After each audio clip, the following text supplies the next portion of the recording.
Well, I put my boots on, and Rocky and I are going to go outside. Hey, Rocky. I think Rocky is going to use the toilet first. If he does, I'll turn the video off so that I don't embarrass him. Because he deserves his privacy, after all.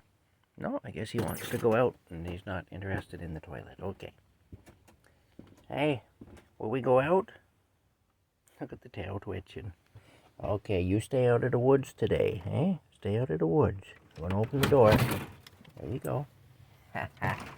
You're pretty happy to be outside, I'll tell you. He loves being outside.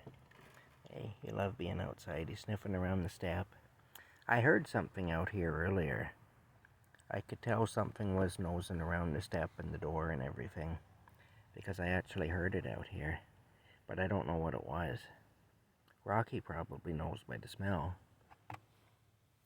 You can see, though, he's aware of it because he's sniffing around the step, and he doesn't usually do that. There is a family of raccoons that comes around, so it might be a raccoon. It's hard to say. Hey, it's hard to say, Rocky. You're a good boy. Yes, you are. Anyway, I gotta get something to eat on the old stove there. The new stove failed again, but then the old stove, it worked again. So I tried it and it worked again. It didn't take fire in a weird place like it did last time. So I've been using it now for the last few weeks. And whenever it fails, I'll try this one again. Maybe it'll work again by that time. I don't know. I don't know why these things do what they do. Anyway, he's watching the woods, so I have to keep an eye on him. It is a beautiful day. You can see.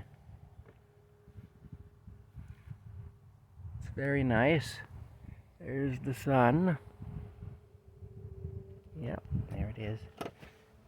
And there's my Rocky, whom I have to watch very closely. No going into the woods. Rocky. Rocky, come. Come. Rocky, come. My goodness, he listens well. Okay. Hey. Rocky. Hey, what are you up to? Are you being a bad boy or a good boy? Look at the tail going, eh?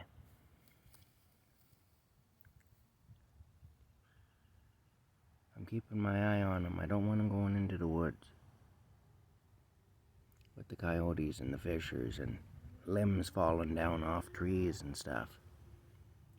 Hey, I don't want you doing that. I'm not going to let you do that.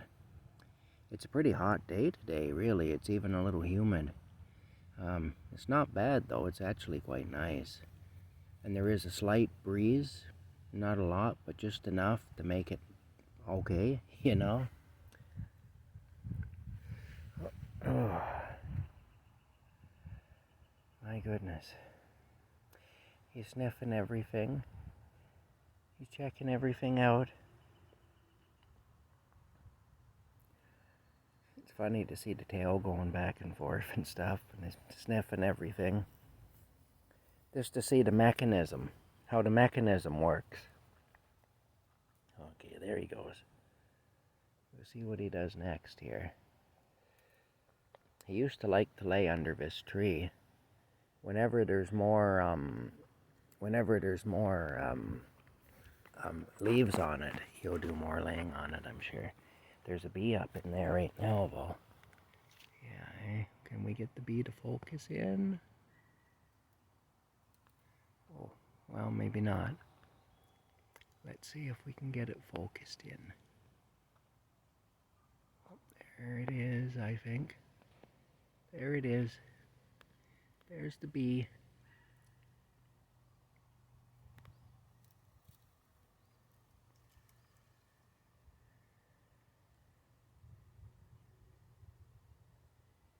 There it is. Kind of neat to see. Pardon my shaky camera.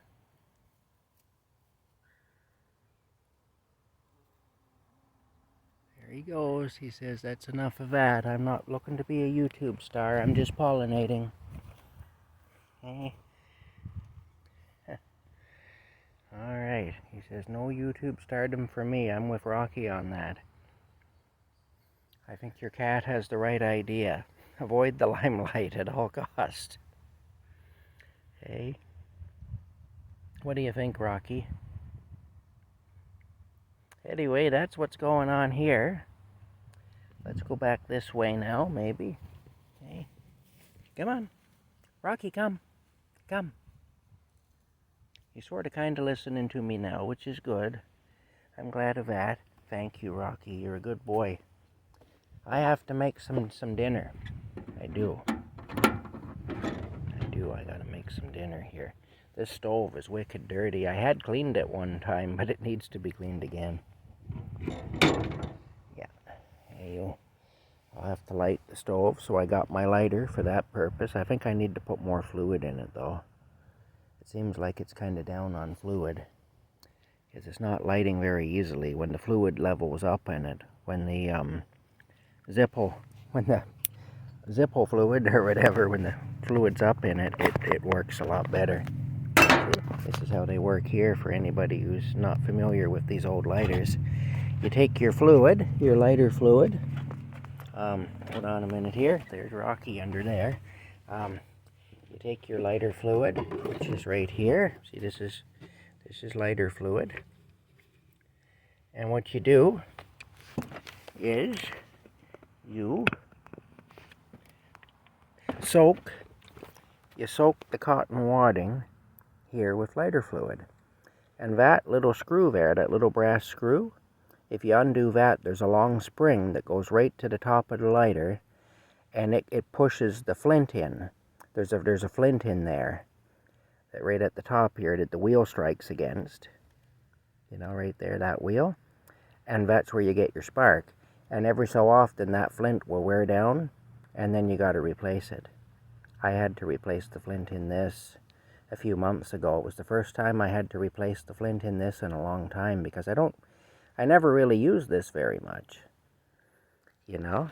Anyway, there it is there. And once you have soaked the cotton in lighter fluid, then you just put it back into here. You just push it back in here, into this case here, and yeah. Yep. And that's it. Anyway, there's the little spring for the lid.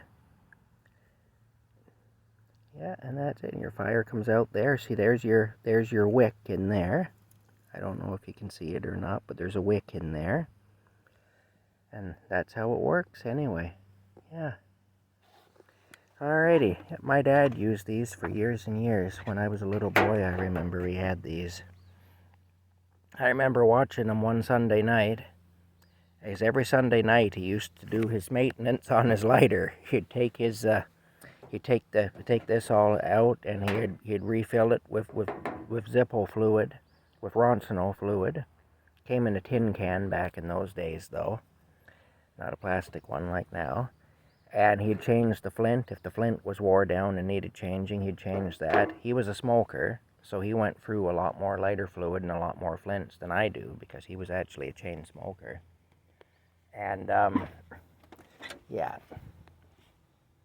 And that's it. Anyway, he smoked Alpine cigarettes, and then when you couldn't get those anymore, he switched to Cameo cigarettes, and they were both mentholated cigarettes.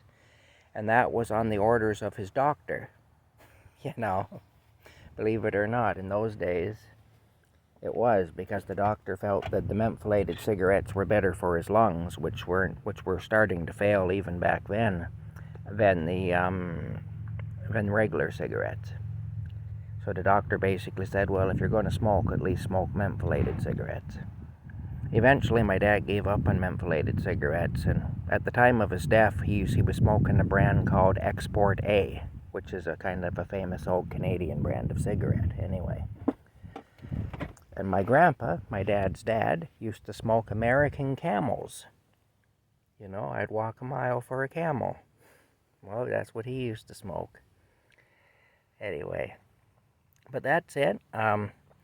I got to get the lighter all fixed up, and I got to get some food on. I don't know what I'm going to eat yet. I'm thinking of frying up some canned potatoes and maybe having some tuna and maybe, I don't know, a can of corn or a can of peas or something. I don't know yet.